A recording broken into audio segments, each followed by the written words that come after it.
Iba ang politika, iba ang structure, iba ang model nung PBL commissioner ako. Bakit maraming fans ang gustong-gusto si Coach Yeng maging commissioner ng PBA?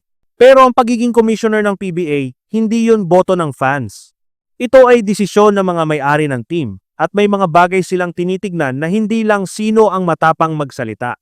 At ang sagot ni Giao sa commissioner speculation, Hindi siguro mangyayari. No? Hindi, iba ang dynamics ng politika sa PBA. No? Iba yung dynamics, naintindihan ko siya.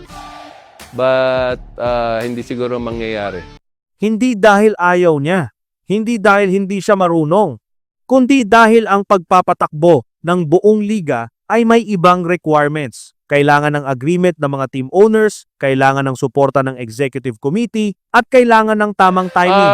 Salamat. Salamat sa kanila. Salamat for their trust. Salamat for their confidence.